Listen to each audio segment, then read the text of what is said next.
Masya Allah, ini kisah yang luar biasa dari kitab Nuzhatul Majalis wal Muntahabun Nafais. Nah, di kitab ini diceritakan di halaman 4 ya, halaman 4 juz yang kedua, karena kitab ini ada dua bagian. Suatu hari Nabi SAW keluar mau ke pasar untuk beli baju. Rasul bawa uang 8 dirham. Nah, di tengah jalan di pasar lihat ada seorang pelayan wanita nangis. Maka Rasul bertanya, kenapa kamu menangis? Wanita itu menjawab, saya keluar dari rumah untuk memberikan keperluan buat keluarga saya. Saya bawa uang 2 dirham, tetapi uangnya hilang di perjalanan. Maka Nabi SAW memberikan uang 2 dirham beliau kepada wanita tersebut. Sisa uangnya tinggal 6 dirham. Rasul pergi ke pasar melanjutkan perjalanan, kemudian membeli baju seharga 4 dirham. Sehingga Rasul pulang bawa baju dan sisa uang 2 dirham.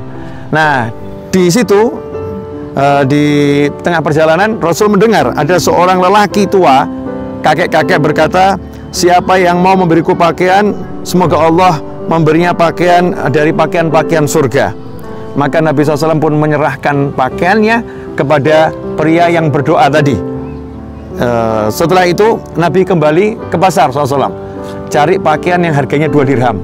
Karena masih punya uang 2 dirham, cari pakaian yang harga 2 dirham. Setelah itu Nabi SAW pulang bawa pakaian seharga 2 dirham.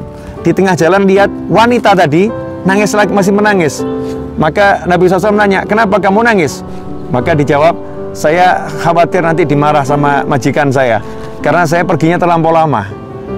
Nanti mereka tidak percaya kalau uangnya hilang dan lain sebagainya ya. Terlampau lama saya pergi disuruh nih, saya takut dimarah. Maka Rasul menyatakan kepada pelayan wanita tersebut, pulanglah kamu, di mana rumahmu, saya akan ikuti kamu. Maka Nabi SAW pun mengikuti wanita itu sampai ke rumahnya. Setelah itu pelayannya masuk, Rasul pun mengucapkan salam, Assalamualaikum warahmatullahi wabarakatuh. Pertama nggak dijawab, kedua nggak dijawab, ketiga ya Rasul mengucapkan salam ketiga baru dijawab. Dan yang punya rumah keluar. Maka Rasul pun bertanya SAW kepada mereka, kenapa kalian nggak menjawab salam saya sejak pertama? Maka penghuni rumah mengatakan, kami pengen berkah, dapat banyak salam darimu wahai Nabi Muhammad SAW. Pengen dapat berkah ya, banyak salam darimu wahai Nabi Muhammad SAW. Didoakan selamat, dapat rahmat, dapat berkah dari Nabi Muhammad SAW.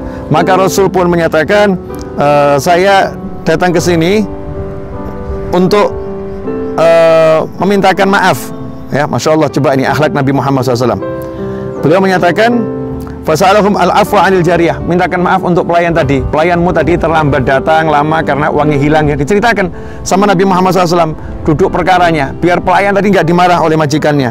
Maka mereka pun tuan rumahnya karena senang pelayan ini sudah bisa membuat Nabi Muhammad SAW datang ke rumahnya, maka ia pun berkata, ya Rasulullah, budak wanita tersebut kami merdekakan di jalan Allah karena engkau wahai Rasulullah.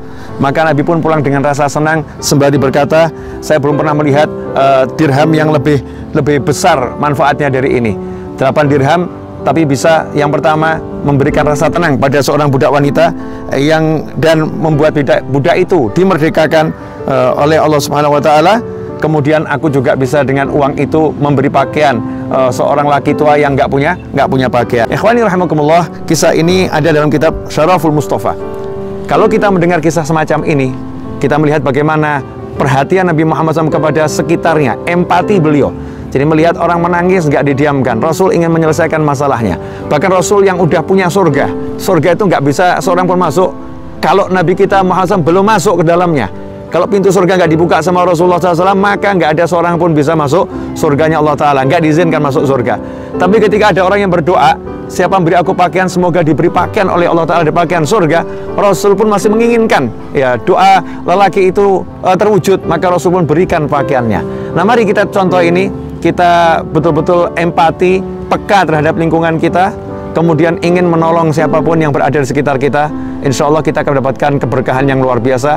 Semoga kisah ini menginspirasi saya pribadi dan siapapun yang menyimaknya dan menjadi amalan kita selama-lamanya.